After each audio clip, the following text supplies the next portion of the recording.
Hi, I'm GM Matthew Sadler. And I'm WIM Natasha Regan. This video comes from TCEC 17 and we're featuring an Ethereal win. Ethereal is now on 6 wins and 6 losses, and we've shown a couple of Ethereal losses, so it's time to even up the balance. This game is an Alekhine's 4 pawns attack. Now I'm very familiar with this opening from my early days when I used to play the Alekhines all the time. Allie Stein in this position plays what I think isn't the best line, but plays a line and gets a rather cramped position, and Ethereal builds up the position as white very well. The real highlight of this game is a very brilliant tactic, I think, and I'm not going to tell you what the move is, but what it does do is enable white to trap a bishop in the middle of the board. And not only that, there are 2 different lines, and one line traps the dark squared bishop in the middle of the board, and another line traps the white squared bishop in the middle of the board. So it's really an amazing tactic. So I hope you enjoy it.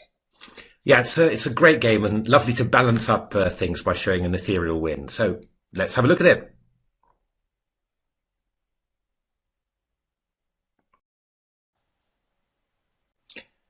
Okay, let's have a look at the game, which starts off with 1e4, knight f6, e5, knight d5, d4, d6, and now the 4 pawns attack, c4, knight b6, and f4.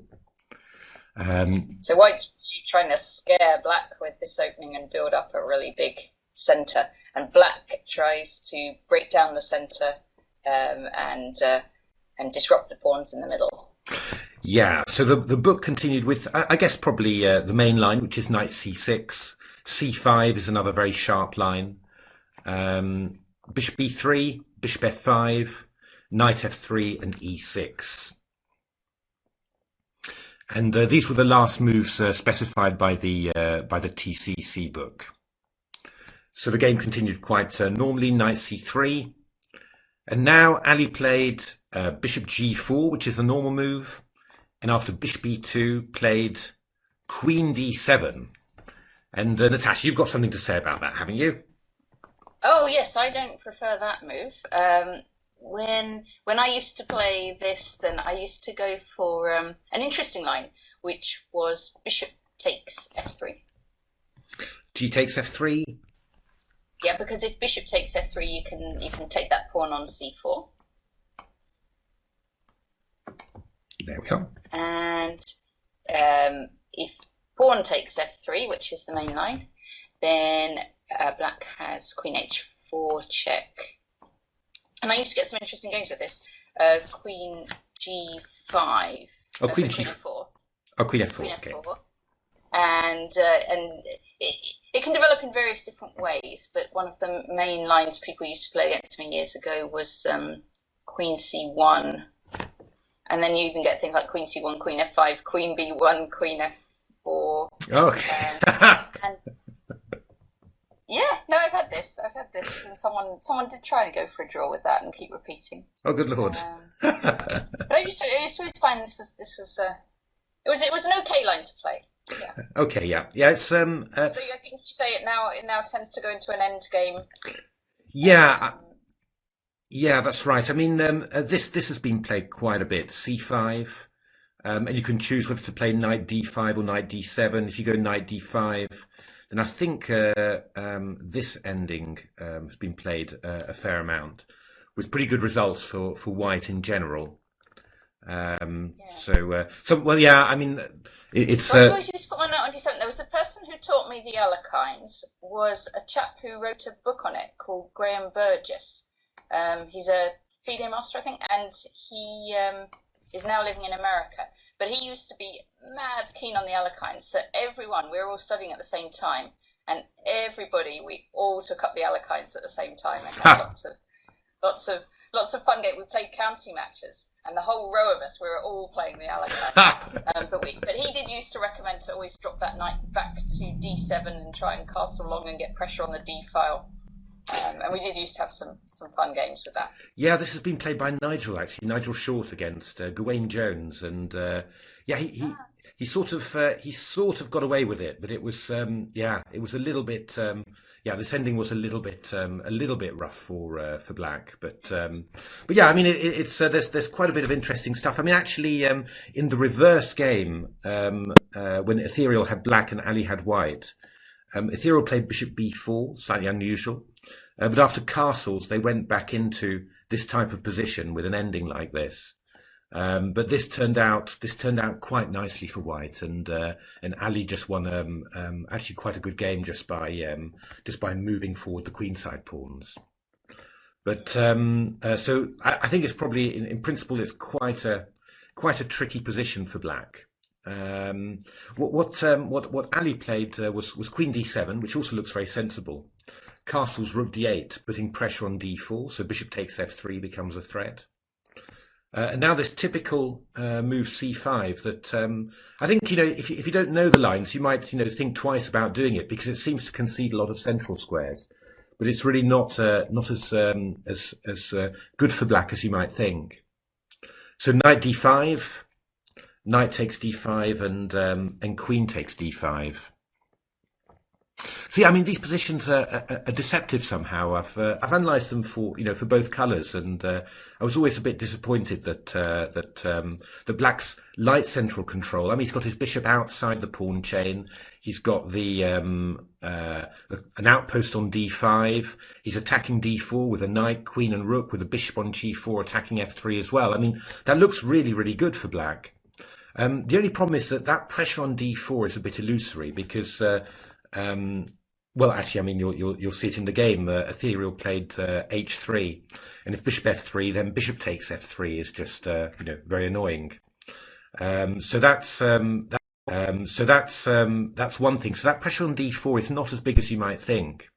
And secondly, well, if that pressure on d4 is not that good, then black's got a few problems actually developing counterplay. I mean, this pawn on c5 stops black from ever playing c7 to c5.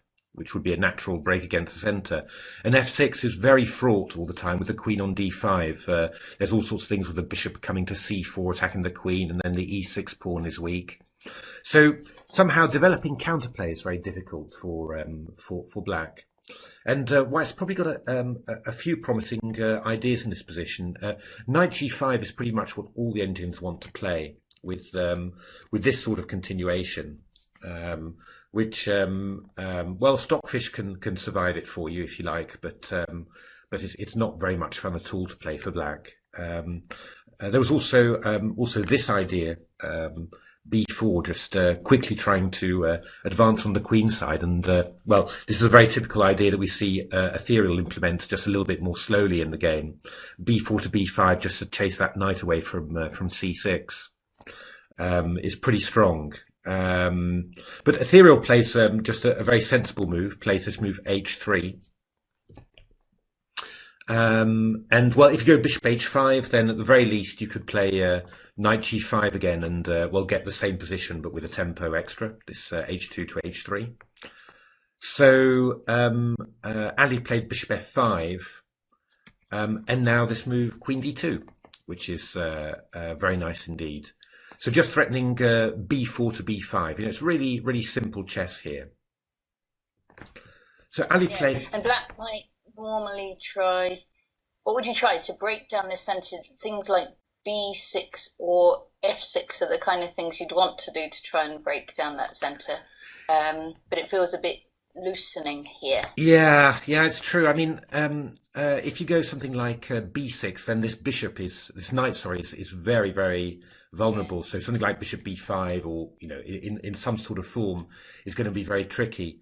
And king's not safe enough for this sort of thing because you've still got several moves before you castle. Exactly. I mean, one interesting thing that Stockfish did when I ran my engine matches in this position was it played h6, b4, and then knight e7, which I quite liked. Just trying to move the queen away and get the knight to d5, you know, just see that as the most important thing. And strangely enough, it then played this move queen e4, trying to get in knight d5. And after the idea being bishop c4, it went queen c2 and just forced the exchange of queens. And that wasn't too bad for black. I mean, still worse, but you know, completely holdable, especially for something like Stockfish. But it's quite risky because, you know, if you play this Queen E4 to C2 stuff and you don't manage to exchange off queens, then probably you're just getting. Then your queen's a bit offside. Yeah, no, it actually happened the other way around when Stockfish was playing Fat Fritz. Stockfish had white.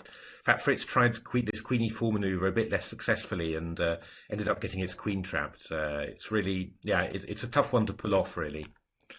Allie Stein played A6, which is, you know, quite reasonable. B4 is going to be coming in anyway, which it does. Bishop B7, Queen C3, simple chess. You know, just if you played A4 immediately, black might play Queen B3. Moves like this, so you know you just don't allow any disruption. Just Queen C3, and now A4. Yeah, and black's already got in a little bit of trouble here. I mean, the knight would love to retreat back to E7, of course, but the bishop on E7 is in the way. So and B5, if white gets that in, then it's just a huge space advantage. So black plays this quite typical idea, A5. The idea being that if B5, you go knight B4, and well, basically you've got your dream with black. But white plays B takes A5, and well, the knight on C6 is safe, but now white's actually got a nice target on B7. The only thing you've got to watch out slightly for is that there's a bishop on F5 at the moment, so you can't go rook B1. But if you get that sorted, then this is going to be rather unpleasant for black. And actually, Ethereal plays a very nice maneuver here. Just plays bishop F3, Queen D8, and knight E4. Knight B3. This is an alternative plan, which is probably worth seeing, I think. Knight C6, A5, and rook D1. So this was a Fat Fritz favourite. It wanted to push in the centre with D4 to D5. Not bad at all. But I like the Ethereal plan because here you block the attack of the bishop on F5 on B1, and after that you've got 3 or 4 very natural moves that you can play very quickly. You know, and just in general terms, that's, you know, a beautiful way to play. You know, whereas this Fat Fritz idea is a bit more complicated. You know, it's you really got to think a lot more about what to do as white.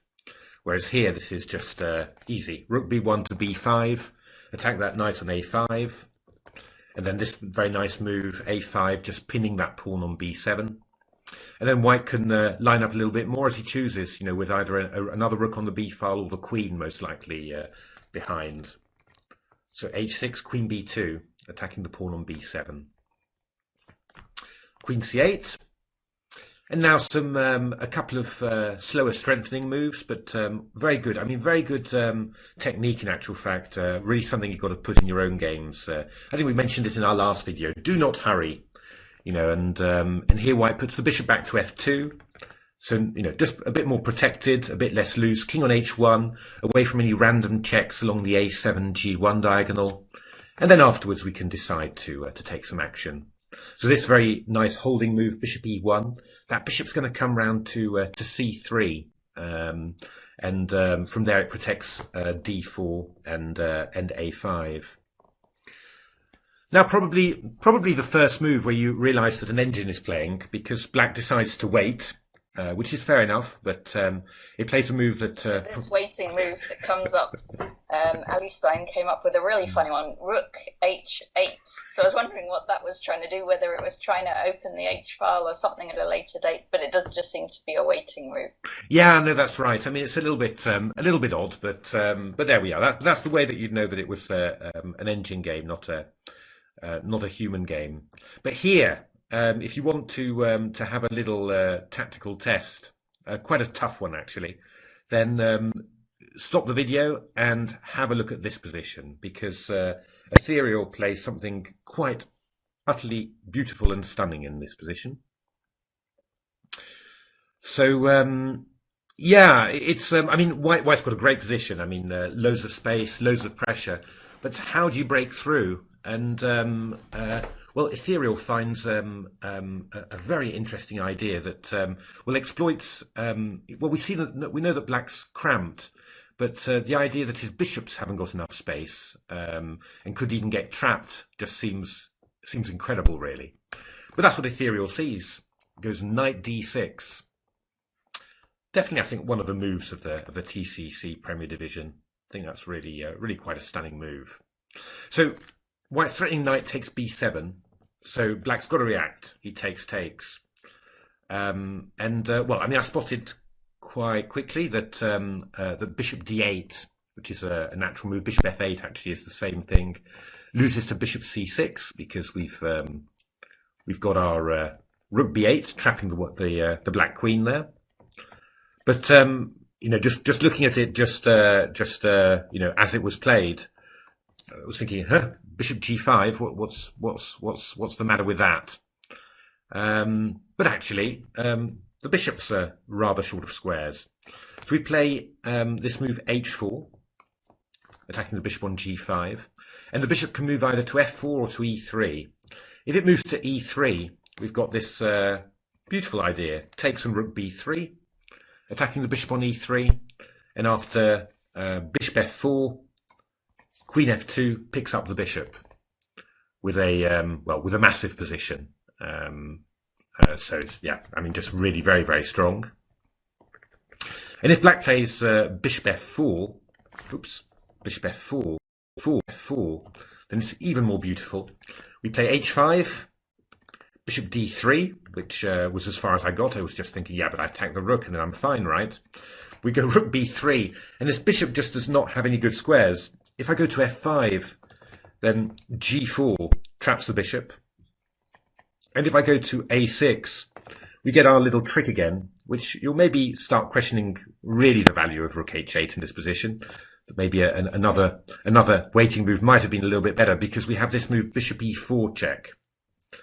And, well, we're also threatening queen f2, of course. So black plays king g8. And now we just take again, and we go rook b8 check this time, and pick up the queen. It is an amazing tactic, isn't it? Yeah, it's fantastic. Fantastic. It's really funny to how it could trap one bishop or the other bishop. Yeah. Or then pick up the queen. Yeah, no, I don't think I've seen anything like this, to be honest. It's really a really very unusual tactic. So Allie decides that it can't keep its peace, so it goes rook e8. And well, here you see probably you'll guess here that it's engine play, because basically white calculates that it doesn't need to take the piece on e7 back yet, and can just keep on improving its position. So this move rook a3 is very nice. It's covering the third rank, so against all these other tricks.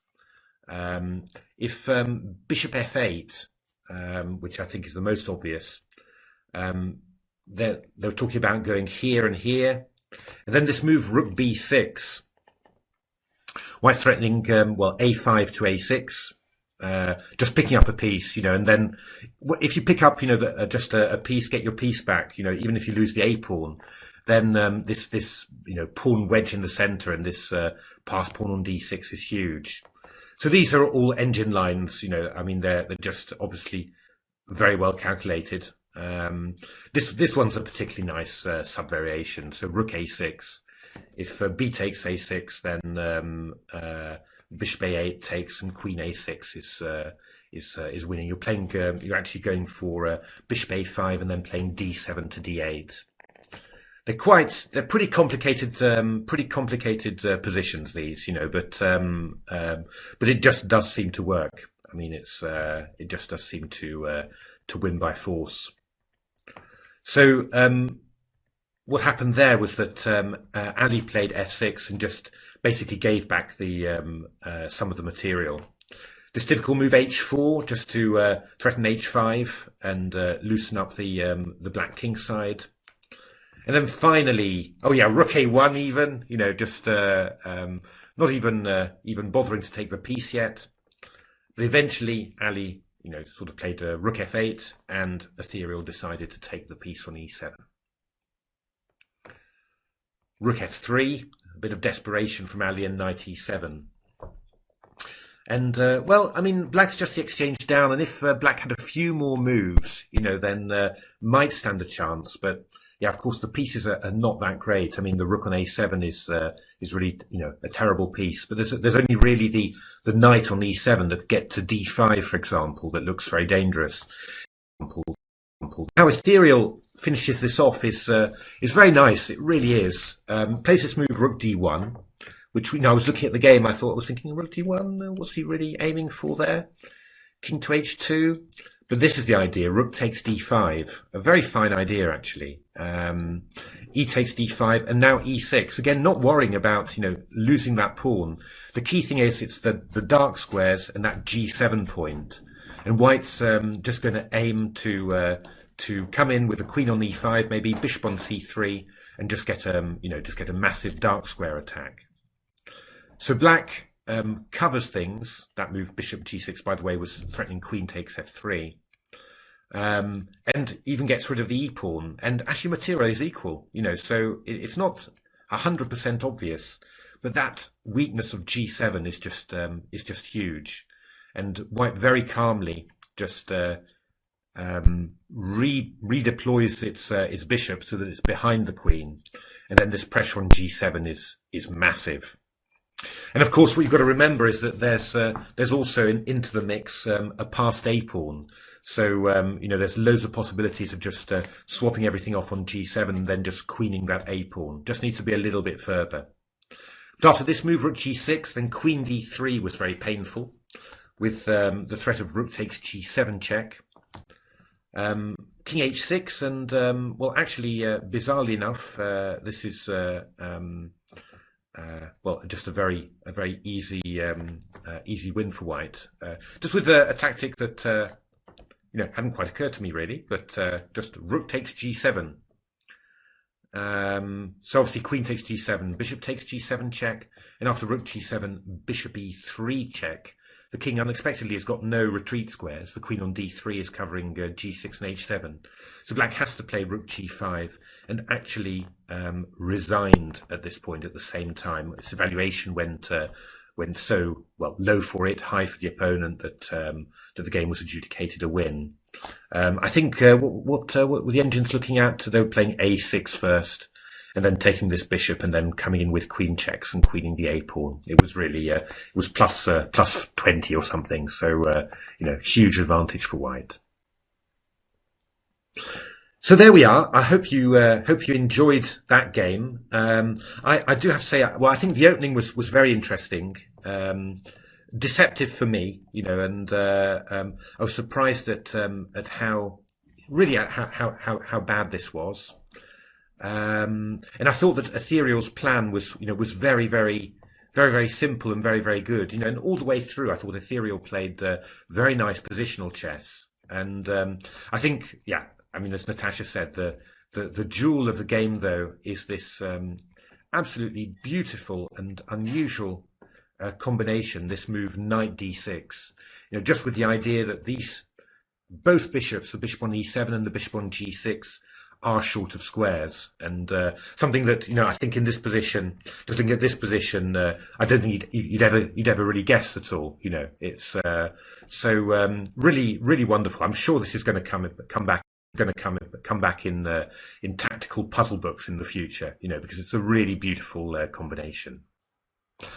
But anyway, you know, hope you enjoyed that. If you haven't subscribed to our channel yet, then please subscribe.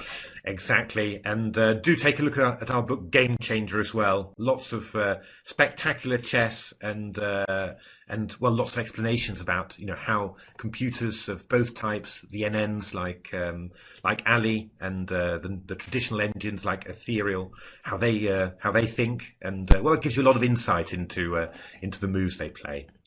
But otherwise, yeah, keep well, keep safe, and keep on watching our videos. We've got a lot more planned. Thank you for watching. Thanks for watching.